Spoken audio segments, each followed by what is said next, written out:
Imagine expanding your team's abilities without adding headcount. With Element 451, AI assistants like admissions advisors and student success coaches work alongside your staff to deliver personalized experiences at scale, offer round the clock support, and uncover data driven insights. It's not just about doing more, it's about doing it smarter. Elevate your team with an AI workforce that delivers personalized, scalable, and impactful experiences across the student lifecycle. Learn more at element451.com.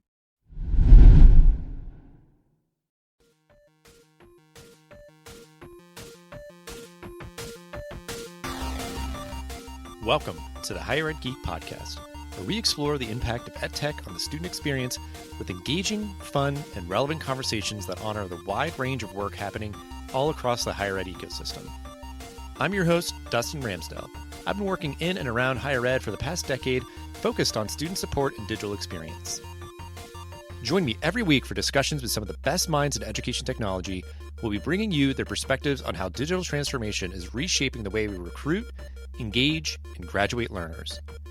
You'll hear firsthand accounts of how institutional leaders are developing their strategy, as well as get deeper on the stories of how these EdTech tools are being built to foster better student outcomes. With that, let's get to today's episode.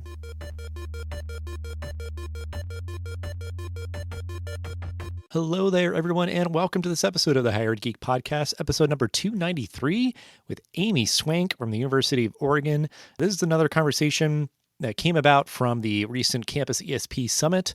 If you're not familiar with them, they're really a kind of market leader in the parent engagement space across the whole kind of student life cycle. So she is a frequent collaborator of theirs, presented at the summit as part of their customer advisory board, and I was really excited to have her on. I just really appreciate her commitment and passion, just something that I've really kind of learned a lot about over the past couple of years, kind of this segment of institutional strategy that I think will become even more important. I mean, it's come kind of increasingly important over the past several years, but I think will continue to be an important part of how institutions support their students and fundraise and just create kind of a meaningful student experiences and mentorships and all that kind of good stuff. Please do sit back and enjoy this episode number 293 with Amy Swank. Hi, I'm Amy Swank, and I am the Executive Director for Parent and Family Engagement, Philanthropy, and Student Life at the University of Oregon. I've worked in higher education for 20 years with experience across student life and advancement and fundraising. I'm also a very proud past board member and past president for AHEPP's Family Engagement in higher education, where I've had the unbelievable privilege of really shaping the conversations at the national level around parent engagement. And my passion has always been parents and families in the higher ed space. And I've had the privilege of being able to lead in a lot of those efforts and look for meaningful connections and strategic ways in which we are engaging families at the collegiate level. Yeah, I really appreciate you jumping on here because I think you bring such a unique perspective of both being kind of deeply invested in doing really amazing work at your institution, but also having that involvement with AHEPPP. And I know kind of how I got kind of connected with you through Campus ESP, kind of bringing in that sort of the external sort of partnership ed tech kind of perspective too of sort of how do you enable, really effective, impactful work in this area. So I think, we'll try to kind of blend all that together and kind of bring that to bear here for this conversation. I think that is just really important, really timely, and that's kind of why I just wanted to have someone with your perspective. And I know folks are following along. We also talked with Sarah Kotlinski recently, is just sort of the perspective of from the enrollment side of bringing kind of ed tech to bear to do this sort of work and kind of manage all the different kind of stakeholders and constituents and all that good stuff. So we're going to try to follow the through line of philanthropy and kind of bringing in resources for institutions to kind of enable their priorities in this sort of turbulent time for higher ed. So I think, with that, the idea of people trying to kind of figure out the ways to navigate this moment, I think, convenings like the Campus ESP Summit, where, I went to your sessions and I kind of found out about you and your work, I think are really great ways for people to, build that camaraderie, normalize things, figure out just, the ways forward. So any reflections for you from this year's summit, which, as of the recording of this was just a couple of months ago. And I also saw that you joined their customer advisory board, which is really exciting. So just like kind of what that sort of means to you, I guess, of like, that summit, that gathering, that community, and, why you kind of wanted to get more involved. Sure. Oh my gosh, Dustin, I have been a campus ESP customer. I'll go way back to the early days when it was first launched. And so it's been such a great opportunity to watch it evolve and become such an important tool, and a tool that's so focused on families and family engagement in their entire journey alongside their students. So being able to be at Campus ESP, the summit, I think there's so many takeaways, but I think during our current climate in higher ed and working with our families on our campuses through that journey, it's also really great to be around others who are those thought partners with you that are doing unique work. Maybe you're stretching philanthropy or looking through the admissions process in different ways. And so to be in a space that we can all be together and to share that cross section of our experiences with our families and that truly believe in the power of parent and family engagement is just really unique. And I thrive when I'm there, and I sometimes just want to just talk with folks and till the wee hours, because I don't necessarily have that partner on my campus that does this work at this level. And so that's what the summit really provides, is an opportunity for us to get together and to think about those initiatives and those strategic drivers for student success on our campuses. And then to join CAB, it's just a privilege and an honor to be able to work with this team to help drive their initiatives, to think outside the box with other key leaders across the country, and to really help build a better tool to reach more families through the admissions process, through student life and that engagement, as well as also philanthropy. And it's been an absolute game changer for us, for sure, when we think about our fundraising efforts and really meeting families and creating that space of belonging for our families to want to be more deeply connected to the institution.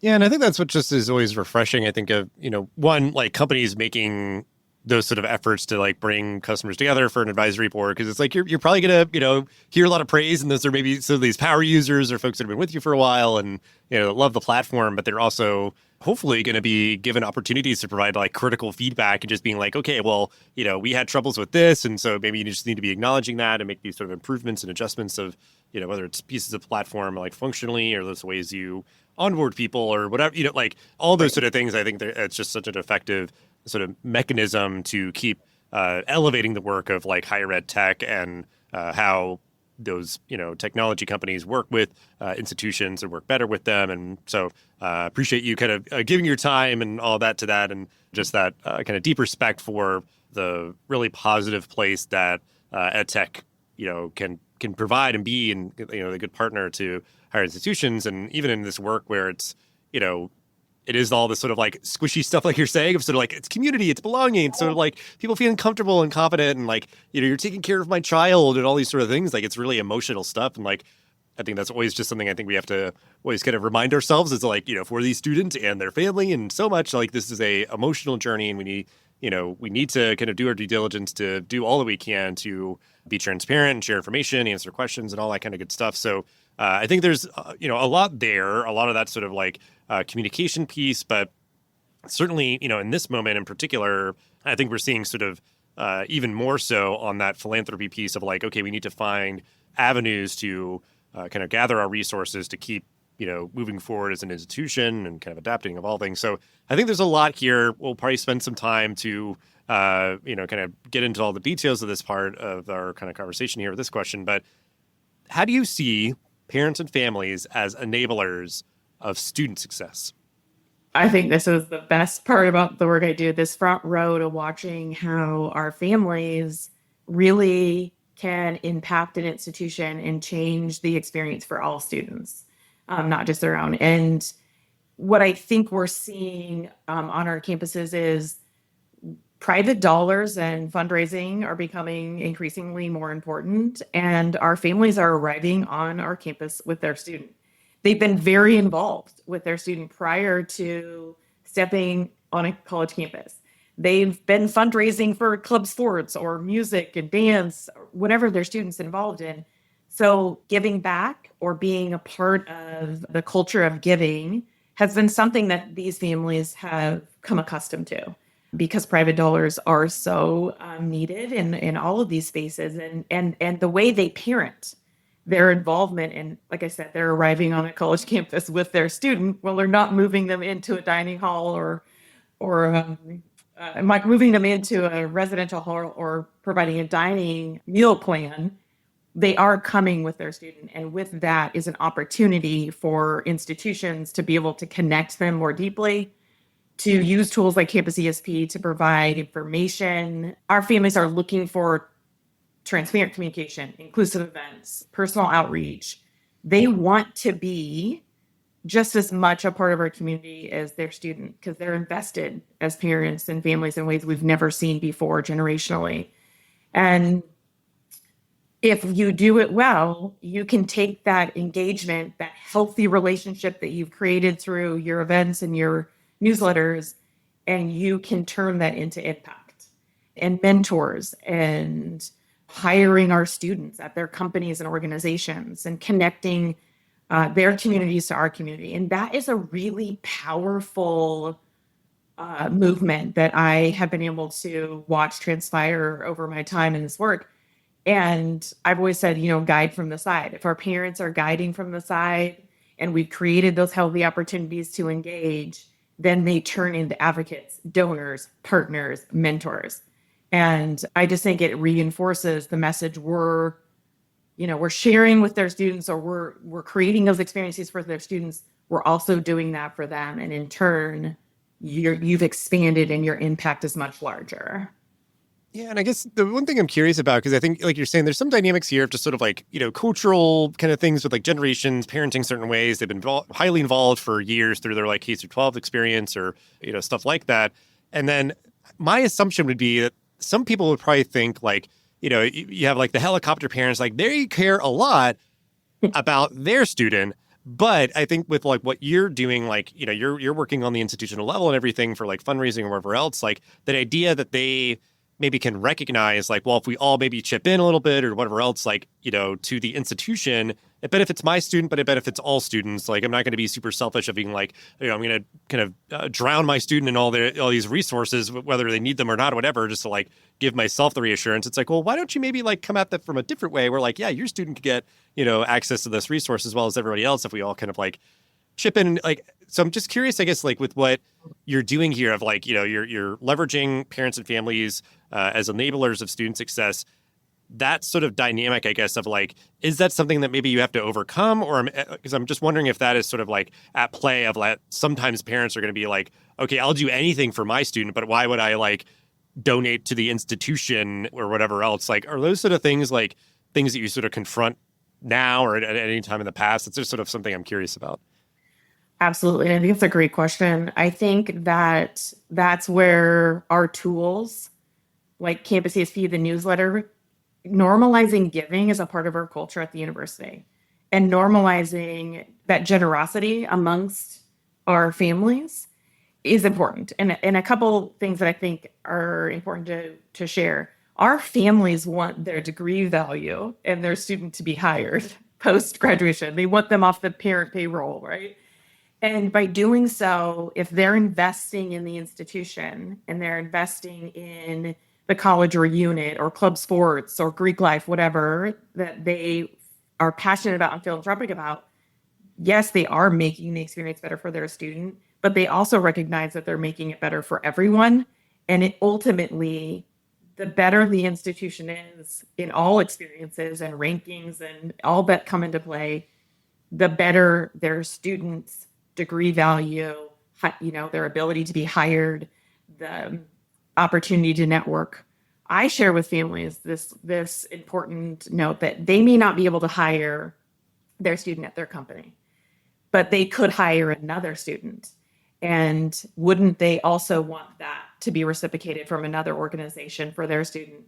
And I think when you put it in those terms that somebody is going to help and come in and support your student, they start to see that this is a community movement. This is the betterment for our individual experience, but holistically all students.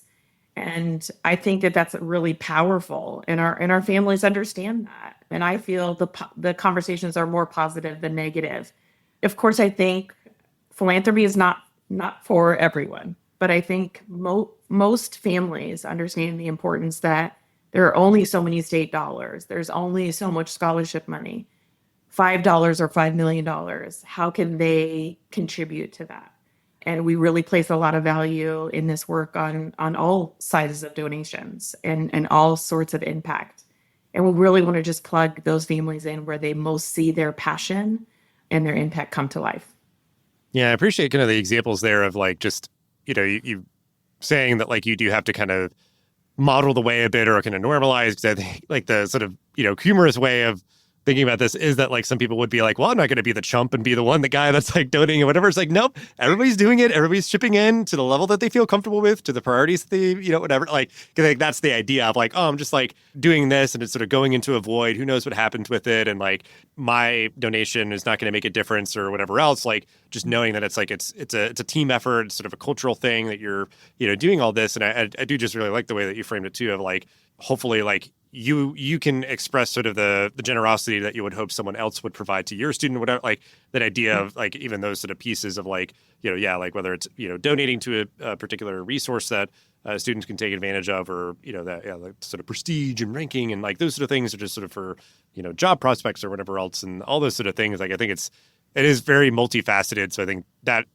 even just kind of from my kind of layperson perspective is seeing like, I think that's just been like a big paradigm shift for a lot of sort of like philanthropy in higher ed, is allowing people sort of that autonomy to be like, yeah, I want to give to like athletics and actually this specific team and this is, whatever. I want to help pay for, workout equipment for the football team or whatever, because like I love them and whatever else, like versus it just being like you're just giving to like the university and that just doesn't really jive for some people. And I think even just important to note for me, I think to just take a moment to acknowledge this. I think even with like public institutions, this is a dynamic, that idea of like shortfalls and kind of, navigating things. Like if you're just catching headlines for higher ed, it's like, we're all kind of in the same boat of this sort of these turbulent waters, like, so it's not just the sort of, private liberal arts, institution or some kind of prestigious, I don't know, like what we would think would be, yeah, we have to kind of always be kind of going out for these dollars to kind of help support the institution. It's like we're all kind of navigating this. So I think whether folks are willing to admit that or not, it's all institutions of all sizes and shapes, and public and private and all that kind of stuff. So I think it really kind of bears our attention and sort of intentionality here, kind of developing a strategy of like, how are you kind of enabling this potential of parents and families as I think a major constituency that can kind of help support in their own way, and, in addition to all the others. So I'll use that to sort of segue to my question of like, the methods that you can go about to enable this potential of parents and families to enable, student success through philanthropy and, a variety of means. Like, because I want to sort of like, I'll do this in two parts of like, if you want to sort of elaborate more on sort of the methods to enable this potential, sort of, the tools, the approaches and everything, because then I want to also acknowledge like the pitfalls and things, because I think that idea of maybe presumptions of what parents want or how they want it or whatever, we'll cover both sides of the coin, but we'll start with ways to enable this potential with parents and families. I think, and I mentioned it earlier, the best place to start is, how do you normalize this, that this is a part of your institutional culture, and really open the doors that giving is important. And giving can be of time. It can be of connection and your gifts of what you might bring from your network, and then obviously dollars. So our families, really just letting them know from day one. I talked about communicate early, often, and with purpose, and meet your families where they're at. And I think what's important about that is all families at an institution will intersect where they're most excited, where they are individually passionate about, or their student is passionate about. And Dustin, you just said, some people are really excited about athletics and they want to give to workout equipment. And that's a big part of, our brand for sure. And a lot of institutions' brand. But I do think that there are families that really care about faculty and making sure the best possible faculty are in front of their students at all times, again, to increase that degree value. And, hopefully their student is more hireable, right? So I think that is important. Finding and sharing great donor stories and great impact stories around all sorts of things, because you have to be a generalist and know that all families will find their way into where they want to be connected or plugged in. I talked a little bit about belonging earlier. I think that's really important because belonging builds trust. And for our families, with those communications and events and the outreach, it helps connect them more deeply to their journey. And you have to do that with more intentionality to our families than you would with maybe alumni, because they have not experienced your university necessarily unless they are that dual alum and parent. That's not always the case. And if you build the trust and you build that space of belonging, then the doors of philanthropy really are opened, and our families feel more invited into that space. Additionally, I think belonging and the trust that you're building and the culture around giving at your institution, your donors feel a sense of purpose and more connection. They give longer and more consistently, and then oftentimes are more generous. And I think there's a little bit of a myth I'd like to bust. I think some people are like, well, after they leave, then they're done and they're no longer going to continue to give. I disagree. And I think that if you've done the belonging and the trust and you've created opportunities and events and communications, the giving will continue because you've created a space where they feel like they're a part of your community. And our parents become very proud, just as much as their student is. And they might, they're going to cross the stage with their diploma and they'll always be very proud. But our families also see themselves. And I've had many families over the years tell me, oh, well, I'm a proud so-and-so, but I feel more connected to the university that their student is at. And so how, as advancement teams and university teams, do we take that and really create that belonging in space and culture and make sure that we deepen that relationship with our families just as much as we are with our students? It'll be a different experience for sure.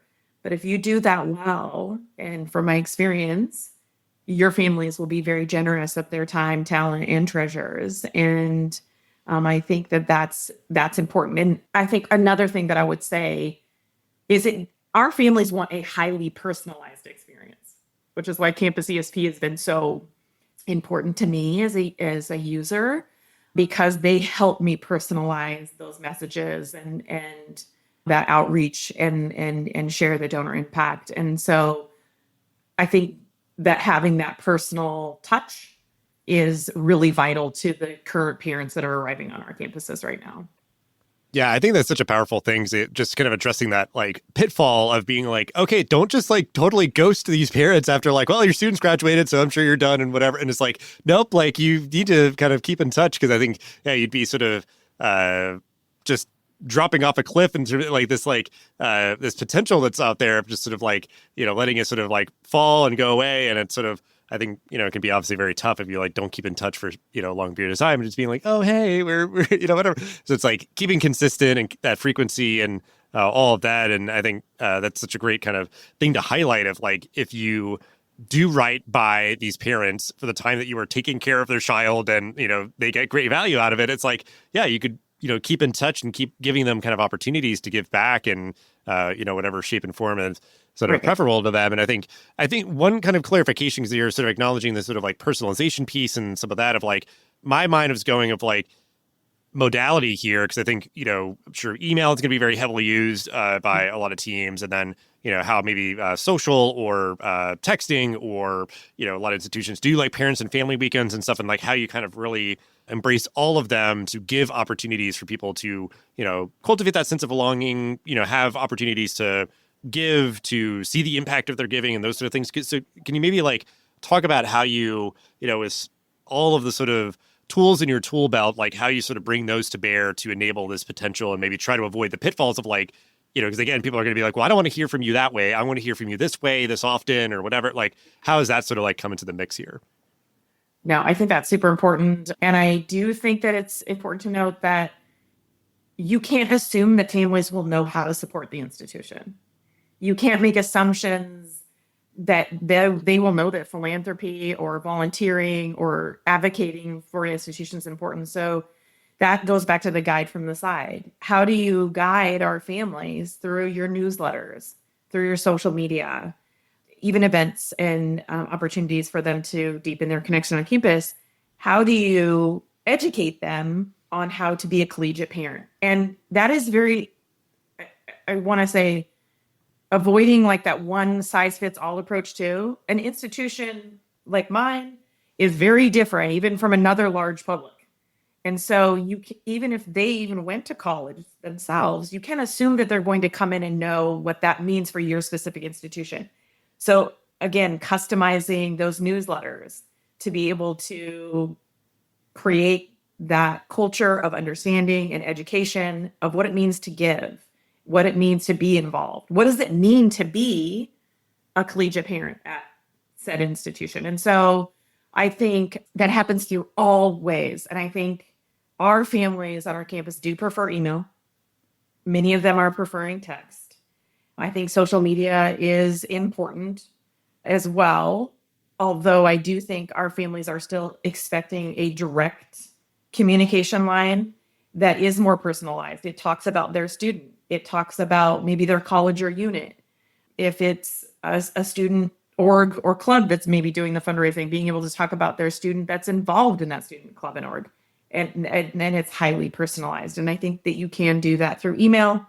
It happens a lot through your events, your tailgates or your festivals. We have a Bach festival at the University of Oregon. And so how are you deepening the connection with families through music and dance program, through those festivals and so forth that you're hosting on your campus? And so being able to share that widely in a portal platform and being able to give all those opportunities. And then as you start to see those families finding those individual communities in your portal or at your events and orgs, then you continue to customize and create and evolve with the individual experience in mind. And it is exhausting, but that's also really fulfilling part of this work, is creating that custom experience for each family that really comes in and wants to engage with the institution, and being mindful that these families, it's a shift that these families are coming to our campus, and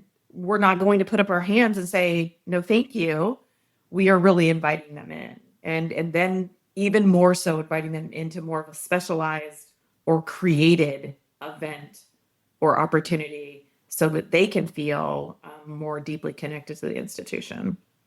Yeah, and I just want to like highlight what I think I'm sure is the case, unfortunately, at like enough institutions, is that dynamic of like, well, we've built it, like we can take donations from anybody, like, parents can do it, it's fine, whatever, but like not assuming people know, because again, like we're all living life for the first time kind of thing, like being a collegiate parent or whatever, like, that idea of like, nope, let's like do our due diligence here, like give people the opportunity to kind of immerse themselves and interface with that of like, yeah, I want to like do my homework here as a collegiate parent and do this, do this the right way or do it as well as I can and all that, like, giving space for that, but then just trying to make it as seamless and easy as possible to give in whatever way that you prefer and understand, like why that's important, the impact it makes, whatever. Like just, don't make any assumptions, kind of check yourself on that and try to just make it as easy as possible versus being like, well, there's that one button on that one page that you kind of have to go through a labyrinth through on our website, whatever, like, service it early and often and, leverage, I guess, to your point, like leverage the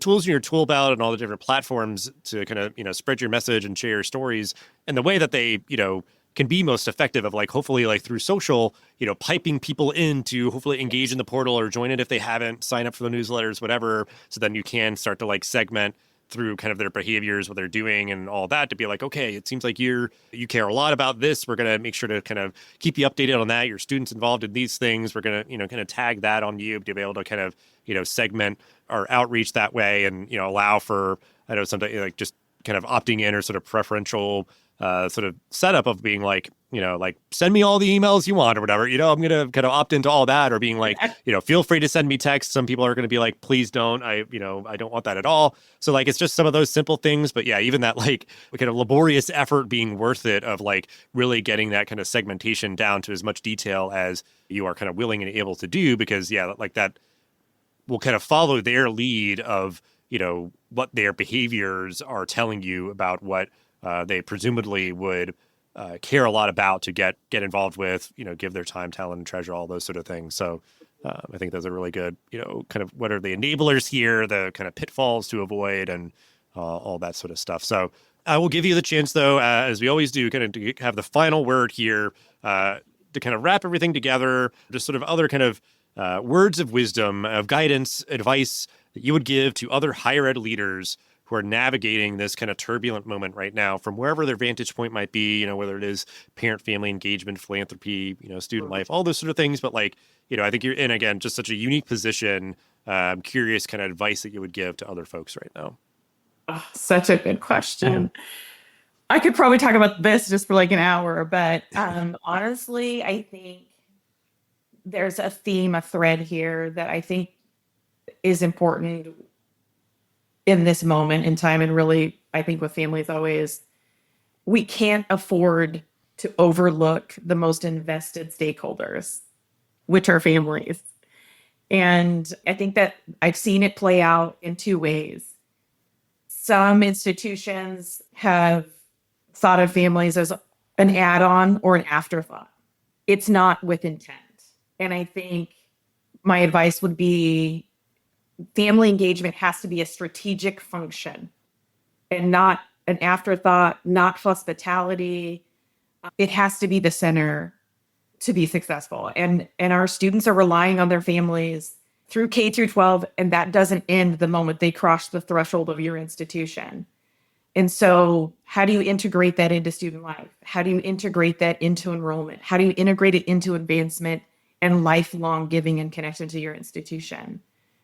And so I think it's going to require some institutions that have maybe thought of them as visitors or an afterthought to really think strategically to how are they the focus and a strategic part of your overall institutional plan through the entire student journey, from acceptance all the way to lifelong connection and giving. And our families can have a big impact. And then, focusing on making sure there's an authentic relationship from day one. And the more that you invest in your families, the more they'll invest in you.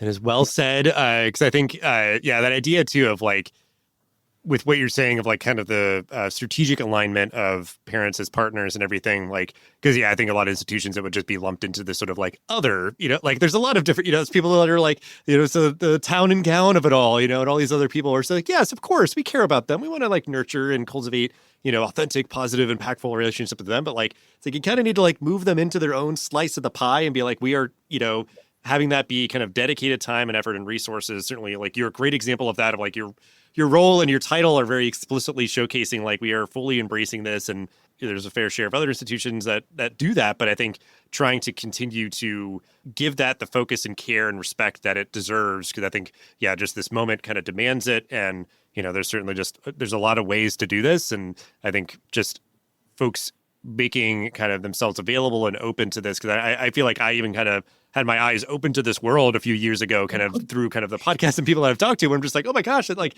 they're cultivating all these like amazing, donation numbers and stuff from parents and like seeing, like how all these parents and families are just helping their students persist and be successful and do all these things, like, and not just sort of kind of resting on your laurels and being very inactive or maybe just reactive. Like you can be very proactive from the jump, from that point of like the student is just inquiring and exploring and whatever else. It's like, like we're going to start there and be along for the ride the whole time with you, student and your parents and family and everything else. And that, that is time well spent, and that, it'll come back, I think, tenfold kind of thing, just in terms of the student having a good experience themselves. And, hopefully they are a, kind of generous alumni and everything. And that your institution is in a strong place with just sort of their their yield and their retention and graduation rate. Like all these really important metrics, I think, can just be, meaningfully impacted by the work that folks like yourself are doing and sort of enabled by,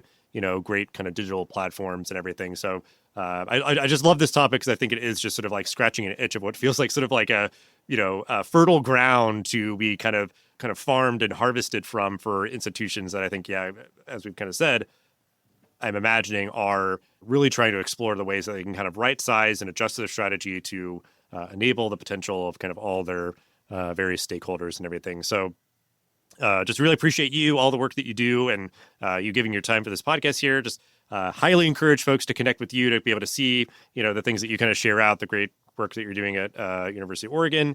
And we'll have ways to find you and your work in the show notes. But just thanks so much for hanging out for this podcast episode.